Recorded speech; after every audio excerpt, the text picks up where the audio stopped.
बर' हारिनि बिफा बड'फा उपेन्द्रनाथ ब्रह्म बिथांखौ मान होयैनि ओंथिया बर' हारिखौ मान होयै। बर' हारिनि बिफा बड'फा उपेन्द्रनाथ ब्रह्मनि मुसुखायाव गाग्लोबनाय मानि बर' हारिखौ गाग्लोबनाय।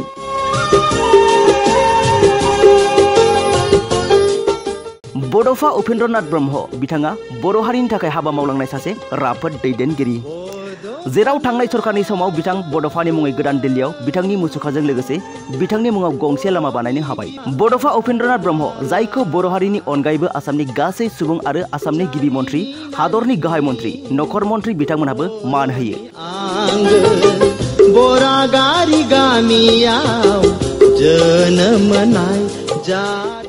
नाथाय दिनै बे बड'फाखौ गाग्लोबग्रा सिनाय मोनै दुथां सुबुंफोराबो बड'लेण्डआव जायगा मोनबाय।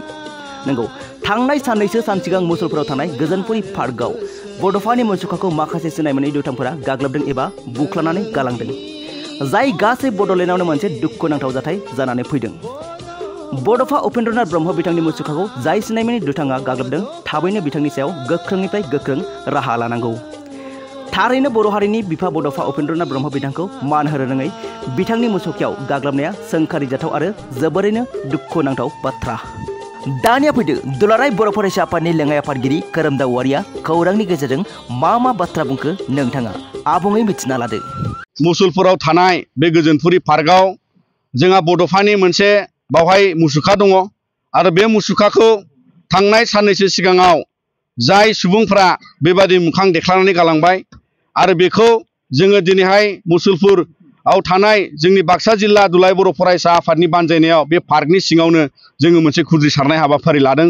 मानोना बिथांनि मोखां देख्लानायजों दिनै बर' माहारिनि मोखां देख्लानाय, मानोना बिथाङा बर' हारिनि बिफा आरो दिनैनि दिनाव बिनि थाखायनो जोङो दुखु मोनदों जे जाय बिथाङा मुसुखा महरै रावखौबो सिगिनोबो हाया, रावखौबो दुसिनोबो हाया, खालिबोल' जोङो बर' फिसाफ्रा थांनानै थानानै बिथांनि मान सन्मानखौ लानानै बर' हारिया थांनानै थांनांगौनि थाखाय जिबादि मोनसे बिथांनि फोरोंलांनाय बर' हारिखौ दाफ्रामनो लानाय गेरेमसा बर' माहारि सोरजिनांगौनि थाखाय दुलाराय बर' फरायसा आफादनि आफादगिरि जाबोनानै बिबान लानानै दिनै बर' हारिखौ फोजाखांलांनाय सासे जे बिथाङा बर'नि बिफा आरो बिनि थाखायनो जोंहा दिनै गोसोआव जोबोरै दुखु मोननाय फैदों जे बेबादि समाजाव सुबुं जोनोम मोननाया जोंनि बर' हारिनि थाखाय जोबोद मुगैथाव।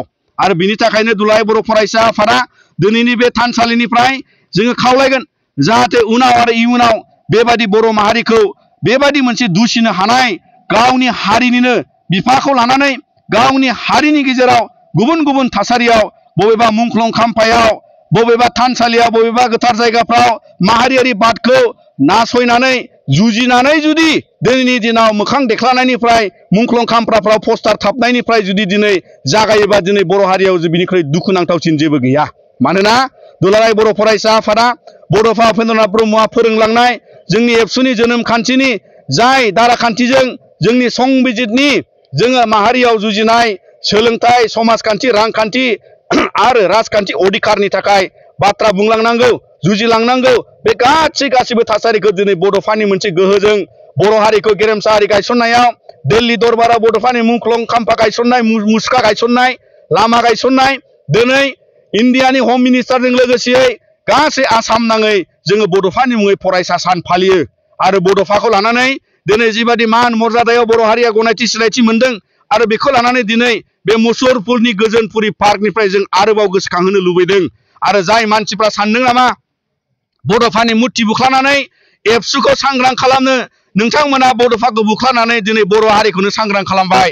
आरो बिनि थाखायनो जाय मानसिफ्रा दिनै दुलाराय बर' फरायसा आफादखौ दुसिनो थांनानै दिनै एबसुनि आफादगिरिखौ बायदिसिना सोंखारिनो थांनानै दिनै नोंथांमोना बर' हारिखौनो सोंखारिगासिनो दं, दुसिगासिनो दङ आरो बेबादि माखासे बेआइनि खामानि मावग्रा सुबुंफोरखौ नोंथांमोना थुलुंगा होगासिनो दङ।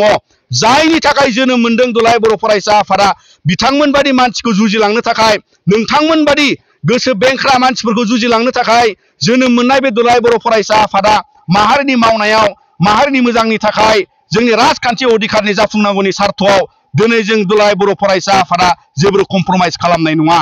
आरो बिनि थाखायनो बे पार्कनिफ्राय फिन जोङो दुलाराय बर' फरायसा आफादा जोंनि समायखिरा माहारियारि बादनि सम आरो खान्थिखौ लानानै जोङो जेखि खामानि मावा मानो बर' हारिया खहा जाथाव जों जेबो खामानि मावनाय नङा आरो जों मावबोआखैबो, जोंनि जारिमिनावबो गैया आरो बिनि थाखायनो जाय सुबुंफ्रा गावसोर सानै साथामखौ लानानै बर' हारिनि गेजेराव बायदिसिना रुमाव जिरायनानै राजखान्थि खालामनाय, रुमाव जिरायनानै समाज दानो नागिरनाय, रुमाव जिरायनानै रांखान्थि फेहेरनो नागिरनाय, मिडियायाव फैनानै बायदिसिना दुसि फैनाय, बड'फा हाउसनि हाखौ लानानै दुसिनाय, जोंनि माइबं हाउसखौ लानानै दिनैनि दैदेनगिरिफोरखौ दुसिनाय, बेफोरनिफ्राय गोजानाव थानांगौ। अमर सिंह ब्रह्म नोंथां, दावराव देख्रेब नोंथां, दिनै बड'फानि बे मुर्तिनि खाथिनिफ्राय जोङो दुलाराय बर' फरायसा आफादा नोंथांमोनखौ साबधान खालामो। मानोना नोंथांमोननि बेफोरबायदि बर' हारिनि गेजेराव खैसारियै बाथ्रा बुंनायनि थासारियावनो बड'फानि मुर्ति बुख्लाबनो हानाय मानसिनि जोनोम जादों बर' हारियाव। आरो दिनै बिनि थाखायनो जोंबो नोंथांमोनखौ खावलायगोन, नोंथांमोना दिनै बर' हारियाव मा मोजां मावबोदों बेखौ बुं, मा मोजां मावनांगौ बेखौ बुं। नाथाय दिनै बर' हारिनि जारिमिनाव जालांनाय बर'नि गोरोबथाखौ लानानै गोबां एबसुनि आन्दलनजों एनडिएफबिनि आन्दलन, बिएलसिनि आन्दलनाव मुंख्लं जानानै फैनायनि उनाव बिटिआर गोरोबथायाबो मोनसे मानगोनां गोरोबथा, जाय संबिधाननि अधिकार फेहेरनांगौनि खोथा दं, जाय समाव आलादा रायजो मोनथ'यैखाय बेबादि संबिधाननि अधिकारजों जुजिलांनांगौनि मोनसे थासारि दङ। आरो बेखायनो दिनैनि दिनाव बड'फानि बे मुर्तिनि खाथिनिफ्राय जोङो बेखौ फाहामफिननाय, लुफ्रामफिननाय, बिनि जायगाखौ रैखाथि होना लाखिनायाव दुलाराय बर' फरायसा आफादा जोङो बिफाव लागोन। आरो बर' हारिखौ रैखाथि होलांनायाव दुलाराय बर' फरायसा आफादा बिफाव लागोन। आरो बेबादिनो दिनैनि दिनाव बर' हारियाव जुदि बेबादि गेदा गिदि मानसि जोनोम जानो नागिरनायखौबो लानानै दिनै जोङो बिथांमोनखौबो सिदा खालामनायनि थाखाय दुलाराय बर' फरायसा आफादा खामानि मावलांगोन। मानोना नोंथांमोननाव जि आखाइ दं जोंनावबो दं, नोंथांमोननाव जि खुगा दं जोंनावबो दं, नोंथांमोननाव जिबादि आथिं दं जोंनावबो दं। आरो बर' हारिनि जारिमिनाव दुलाराय बर' फरायसा आफादा गणतान्त्रिक आन्दलन, सिलाइनि आन्दलन आरो गुबुन गुबुन रोखोमनि आन्दलनखौ बारसिबोनाय बे दिनैनि दुलाराय बर' फरायसा आफादा। दा नंखायनो दानि जेट जेनेरेसननि, गोदान जेनेरेसननि आथालनि दुलाराय बर' फरायसा आफादनि सायावबो नोंथांमोना दिनै खैसारियाव दुसिनानै बायदिसिना बानसावनानै बर' हारिनि मान सन्मानखौ बड'फानि मुर्ति देख्लानानै मान सन्मान हानि खालामनो नागिरनाय जायफोर मानसिफोर सुबुंफ्रा जोनोम मोनदों, बेफोरखौ दिनै दुलाराय बर' फरायसा आफादा फोजोबस्रांलांगोन।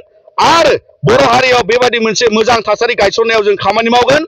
आरो बिनि थाखायनो नोंथांमोननि दारै जाहाथे दिनैनि बादि आरोबाव बड'फानि मुर्ति बेख्लानाय, दुलाराय बर' फरायसा आफादखौ दुसिनाय, बेजों लोगोसे जोंनि जेरावखि जाया मुंख्लं खाम्फा बायदिसिनायाव बायदिसिना थाबदेरनाय फुनदेरनाय, बेफोर थासारिनिफ्राय गोजानाव थानांगौ। आरो बिनिखायनो नोंथांमोननि दारै जों दुलाराय बर' फरायसा आफादनि जानानै बे गोजोनपुरि पार्कनिफ्राय जोङो खावलायबाय।